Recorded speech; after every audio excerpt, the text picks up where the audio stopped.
Hello everyone, today we're going to be checking out the Sony Xperia XZ.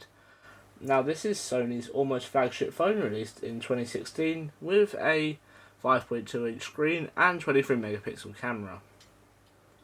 To start off with, on the outside we have a fingerprint reader on the power button which works about half the time. We also have a volume button in a very bad place. I mean, your thumb doesn't really rest here to do the volume, does it?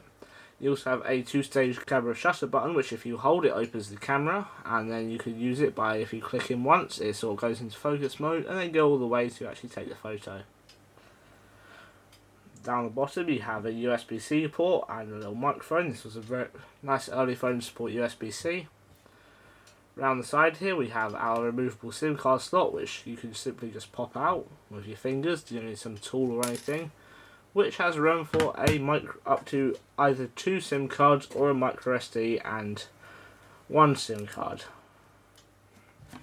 And at the top finally we simply have a headphone jack and another microphone. On the back we have our 23 megapixel camera, some sensors and a rather bad torch. On the front we have another 5 megapixel camera, earpiece speaker and a sort of like ear detection speaker. We also have another speaker at the bottom here, which does allow you to get stereo sound if it's in a landscape orientation. Now look at the OS. Unfortunately this phone is stuck at only Android 8. The screen is again 5.2 inches and only 1080p, not like the 4K of the XZ Premium. The chip itself is a Snapdragon 820 and it has 3GB of RAM. This phone also has a 2.9 amp hour battery with up to 18 watts fast charging, which was pretty good at that time. You can charge the phone up in a couple of hours. Now, if we have a look around the OS itself, the first thing you'll notice is you can't swipe up to view all apps. Instead, you have to use the apps button, because apparently this phone doesn't have that feature yet. Although you can search apps and do all the usual things in here.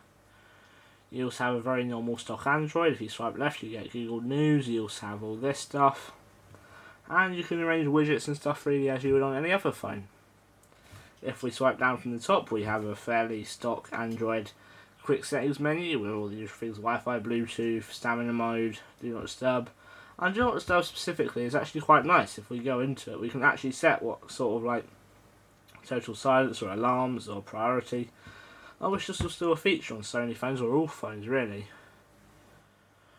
And here we also have Detect USB, which is for the USB-C port and to use host mode. This was before USB-C port sort of automatically went into host mode, so you'd have to use this mode. It works okay for things like USB drives and serial adapters, but it can be very hit and miss. In my experience, Ethernet adapters just never seem to work at all. We also have the torch, which is pretty useless compared to every other phone, which is quite unfortunate, but not a surprise as it is a very small LED.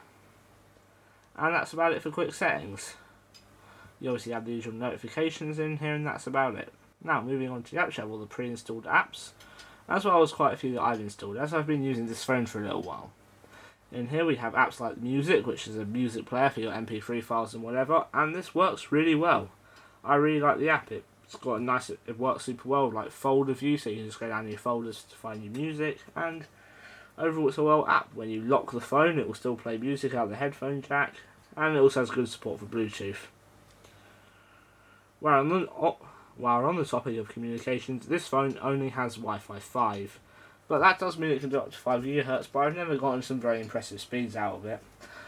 Because of the metal back, I don't think it has room for a lot of good Wi-Fi antennas to get good MIMO support, so unfortunately I've never been able to get this phone above about 80 megabit a second.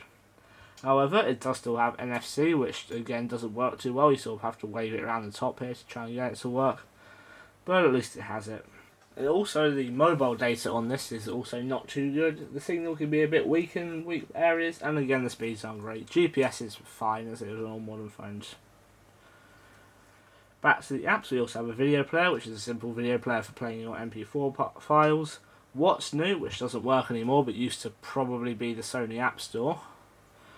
We also have some other apps in here, like the clock, which is a bit weird. If you want to set an alarm, you have to do this whole funny business, and I don't know, it's just really annoying. I don't like it. You also have obviously world clock, stopwatch, all the usual things in here. Then you get to calendar, which is where you have all your little Google suites, your calendar, and all the driving stuff. Then you have Sony News, which sort of works-ish, maybe if you're in Japan. I don't know, I can't get it to work even with a VPN, but I haven't tried that hard.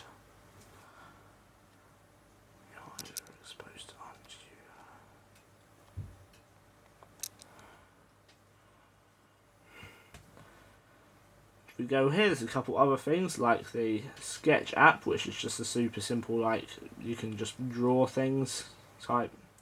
Yeah, great. This phone doesn't come with an S Pen and doesn't really have much in the way of stylus support, but it's still nice to have a stupid little drawing app on the phone.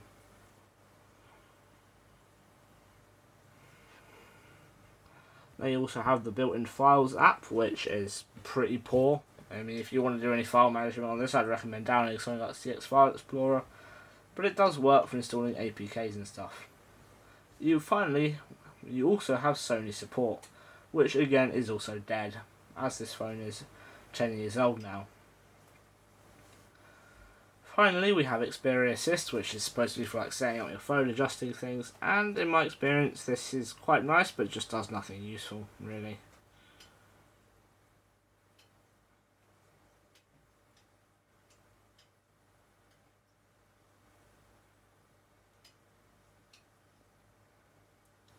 Now, on to the apps I've installed.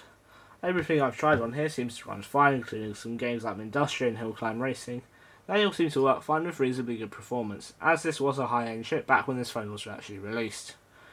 The screen is only 60Hz, and unfortunately it's not OLED, it's only an LCD, but games look fine and they run at 60Hz and they feel okay. Unfortunately, being that it only has 3GB of RAM, it's quite easy to accidentally fill that with a load of random apps, so the phone can run quite sluggish from time to time. But except for that, the OS feels pretty snappy and responsive, and overall pretty good.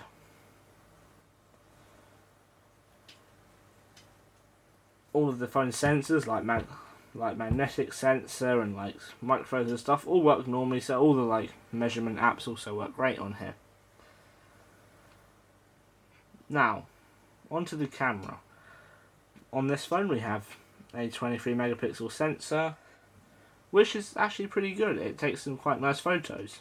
As you can see, this app is pretty ordinary, it's just the usual camera app. We have some modes at the top here, so we have what's called Intelligent Auto, or whatever that means. We also have Manual, which is more like manual selection. You can select between the different modes, which is a bit weird. It doesn't have like a full proper manual thing, like all the seen on the newer Sony Xperias. But you can go in here and adjust everything, really. Then we also have video the other way, which unfortunately you have to swipe all the way through to actually get to some of these. And this phone in the normal video mode can record up to 1080p 60, and it can record video straight onto the SD card. So if we go into settings here, it does also have steady shot, which isn't the best. It does stabilise things a bit, but it's not very good. I don't believe this has any form of optical stabilisation, so it's all just digital. And you can set the video resolution itself all the way from 1080p 60 all the way down to VGA. Now, onto the photos. In bright daylight is where this phone absolutely shines, and photos look really nice and clear. All the colours, nice and bright, very sharp focus, and everything looks pretty nice.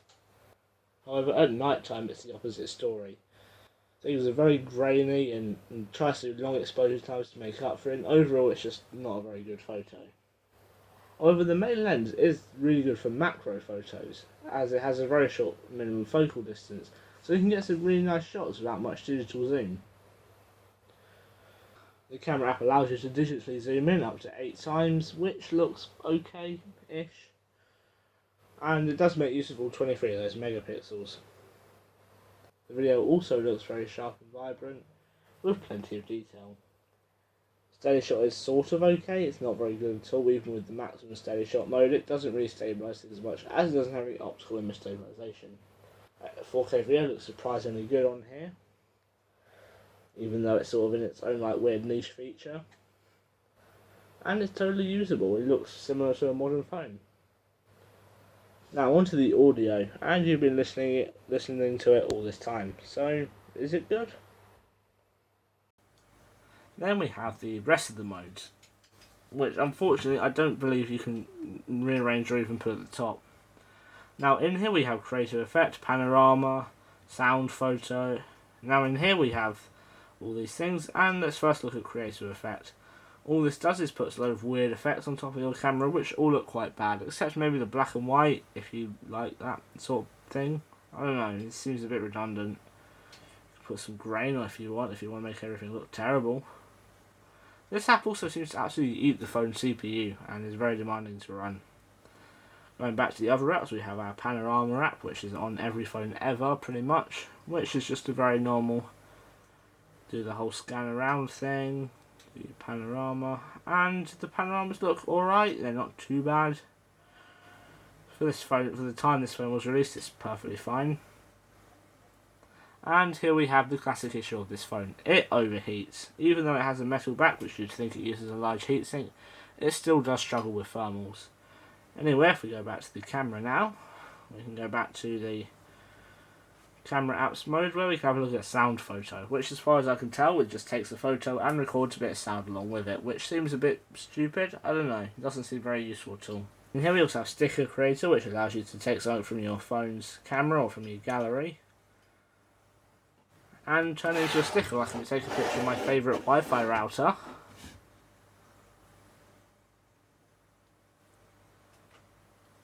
We can do smart form, sure. Select it, and let's see what it does.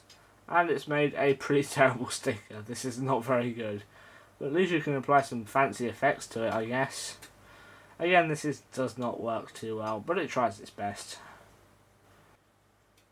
You also have time shift video, which is sort of like slow motion, but not. It doesn't seem to export in like a normal slow motion type thing. Style portrait is basically just weird effects to your front camera. And finally we have 4K video, which does actually record in 4K 30 FPS. Which is quite impressive, but Samsung has had this since the Samsung S4. So, not that impressive, but the 4K video looks surprisingly alright. I'd say I've almost had worse from my S21 Ultra than the 4K video out of this thing. The quality looks fine. It can be a little bit shaky as there's no stabilisation, but it doesn't really suffer from too much grain or anything. The autofocus is snappy and colours are quite nice. However, this does really max out the phone, especially the CPU, and causes it to overheat, because this phone just loves overheating. Now if we check out the album app once it actually loads, we can see all our pictures. We also have some settings like cast to smart TVs and some other different ways you can organise it. And overall this is a pretty good album app, although it is Android so you can just download whichever one you want really. But overall it's pretty good. There's also the obvious phone apps, because after all it is a smartphone, so you have the phone, which is a very ordinary looking phone app. Now finally in here you have the obvious things, as it is a smartphone. You have things like the phone app, which is just a very ordinary phone. Got all your people and stuff, and it works fine. Can be a little bit tricky to navigate if you want to say go to like coolpad, like a keypad or something. It's like and you also have messages for like just messages on a phone. Now overall the screen on this phone is quite nice. Even though it's 1080p at this size of screen, it's only 5.2 inches. It looks perfectly sharp. You're not really going to notice it's only 1080p. And colours are quite good. It does have some different settings for colours. So if we go into display, where you can turn on like different super vivid mode or like realistic or stuff. You can also adjust the white balance, which is a bit weird, and I don't really know why anyone would want to do this. It just makes your phone look kind of horrible. And that's about it for the display. In the sun it's quite nice and bright, and the anti-reflective coating on this phone isn't that good, but it's usable outside. You might have to put in a little bit of shade though. Overall the body itself with the metal back and the glass front feels very premium and quite nice. The headphone jack at the top is supposed to have Sony's like Walkman 24-bit magic audio goodness in it, and I must admit it sounds pretty good. It's not as loud as I'd like it to be, driving some fairly easy to drive headphones, but it is at least as good as the headphone jack on every other phone I've tried. The USB-C port at the bottom feels pretty sturdy, and it supports USB 2.0 transfer speeds, which you can sort of push copying images and videos off this. But it would be nice to see some more support with later Android versions for Ethernet adapters and stuff. Unfortunately, while you're on the lock screen, you can't actually add any icons at the bottom here. It only allows you to have the camera one, which is a bit redundant, as you have the dedicated camera button. And also this microphone symbol here, which is not a voice recorder app, it is instead Google Assistant. So you can very easily allow your phone to spy on you. In terms of storage, this model has 32 gigs of storage, but I believe you can buy these in 64 gig, but none of them seem to be around. There's no official max rating for the SD card slot, but I've tried it up to 500 gigabytes and it seems to work just fine. Speeds are decent enough. I mean, that could slow you down a little bit if you're doing a lot of burst camera or anything like that, but overall it's perfectly fine. Overall, I really like the Sony Xperia XZ. It must have been a popular model back in the day, as there seems to be loads of them even still around on eBay. I've picked all three of these up for very cheap. This one was something like £3, this was about £12, and this was about £7. Which really isn't a lot for a fully featured smartphone, which is still usable in 2026. I like to keep these around as a sort of backup phone or for playing games or whatever, and they seem to do everything just fine. Unfortunately, this one has a crack on the screen, which means the digitizer is completely broken, and there's a lot of lines all over it. Also, this happens to have an alarm set on it, so every so often there's a stupid alarm that goes off, so I keep it powered off. Well, it is nice to have because the USB port on is in good condition, and it could be useful for spare parts, if I could actually get the back open. This is not a very repairable phone, there's no screws or anything, you just have to really try and pry into it. And that's the Sony Xperia XZ. Bye.